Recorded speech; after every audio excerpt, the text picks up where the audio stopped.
नमस्कार दोस्तों, आपका स्वागत है हमारे channel today word study YouTube channel पर। दोस्तों, आज पढ़ेंगे समावेशी शिक्षा के बारे में, इंक्लूसिव एजुकेशन। समावेशी शिक्षा क्या होती है, इसके अंतर्गत कौन कौन से बालक आते हैं, इन सब के बारे में जानेंगे इस वीडियो में। तो देखते रहिए इस वीडियो को। चलिए स्टार्ट करते हैं।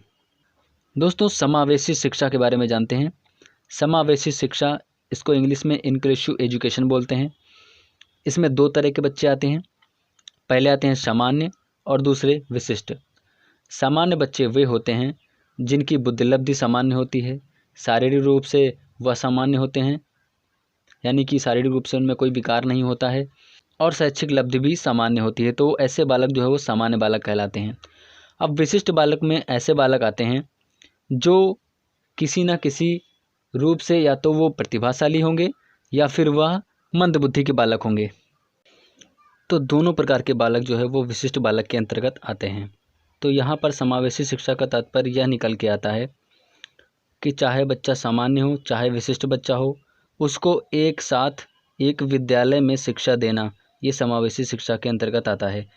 समावेशी शिक्षा का तात्पर्य ऐसी शिक्षा व्यवस्था से है जिसमें प्रत्येक बालक, चाहे वह सामान्य हो या विशिष्ट, एक साथ एक ही विद्यालय में आवश्यक तकनीकी एवं सामग्री के माध्यम से शिक्षा प्राप्त करता है। अब बात करते हैं समावेशी शिक्षा के अंतर्गत किस प्रकार के बच्चे आते हैं। तो यहाँ पे देख सकते हैं, शारीरिक अक्षमता, यानी कि शारीरिक रूप से उनमें कोई विकार हो, या फिर मानसिक अयोग्यता या बुद्धिलब्धि कम हो, या फिर कोई मानसिक अयोग्यता हो, और फिर भावनात्मक एवं व्यवहारिक विकार हो, यानी कि व्यवहारिक संबंधी या फिर व्यक्तित्व संबंधी जो विकार होते हैं वो आ जाते हैं, या फिर संवेग कह सकते हैं, संवेगों में कोई विकार होता है। आगे है बौद्धिक भिन्नता वाले, यानी कि अलग अलग बुद्धिलब्धि वाले बच्चे इसके अंतर्गत आते हैं। आगे है राष्ट्रीय शिक्षा नीति 1986 के अनुसार प्रत्येक बालक, चाहे वह आंशिक रूप से अच्छा हो या शारीरिक रूप से बाधित हो, जहां तक संभव होगा एक ही प्रकार के विद्यालय में शिक्षा प्रदान की जाएगी। यह समावेशी शिक्षा के अंतर्गत आता है।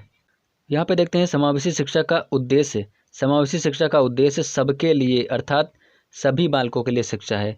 चाहे वो कैसा भी बालक हो, चाहे वो विकलांग हो, चाहे वो सुन ना पाता हो, चाहे वो देख ना पाता हो, चाहे जिस वर्ग का हो, सभी को शिक्षा मिलनी चाहिए, सभी को शिक्षा उपलब्ध कराना, ये समावेशी शिक्षा का उद्देश्य है।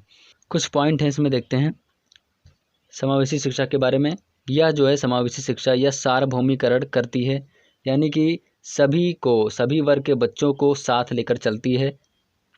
दूसरा है बाल केंद्रित शिक्षा। समावेशी शिक्षा जो है वह बाल केंद्रित शिक्षा पर आधारित है, यानी कि बालक को केंद्र मानकर शिक्षा दी जाती है। अगला है आर्टिकल 15 का पालन होता है। आर्टिकल 15 में क्या है, किसी नागरिक के विरुद्ध केवल धर्म, मूलवंश, जाति, लिंग, जन्मस्थान या इनमें से किसी के आधार पर कोई विभेद नहीं करेगा, यानी कि किसी भी प्रकार का किसी भी बालक के साथ कोई भी भेदभाव नहीं किया जाएगा।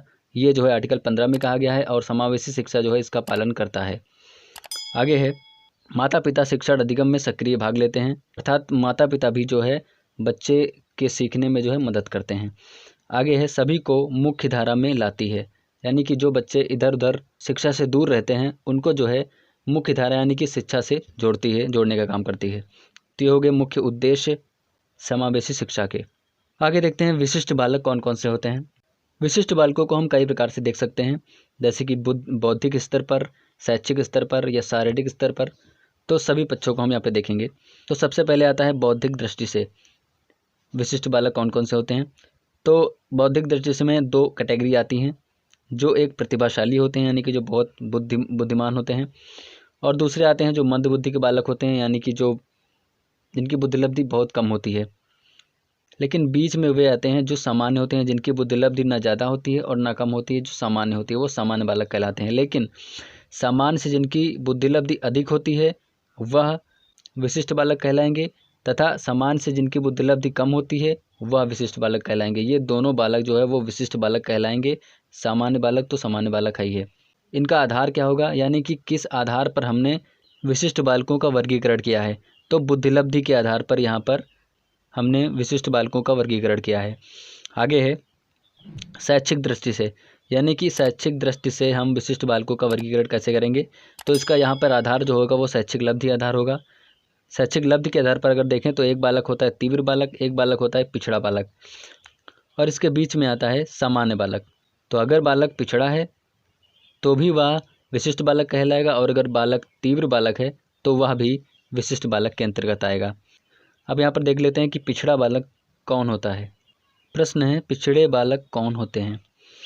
तो उत्तर है यहाँ पे, मान लीजिए किसी छात्र की आयु 14 वर्ष है और उसकी आयु के अनुसार उसे कक्षा 9 में होना चाहिए, परंतु वह कक्षा 6 में है या फिर 7 में है या फिर 8 में है, अथवा कक्षा 9 में ही है, परंतु 9वीं कक्षा के मध्य यानी कि 9 कक्षा भी आधी पढ़ चुका है, लेकिन वह कक्षा 8 का जो क्वेश्चन है या कोई प्रश्न है वह हल नहीं कर पा रहा है, तो उसे हम शैक्षिक दृष्टि से पिछड़ा हुआ बालक कहेंगे।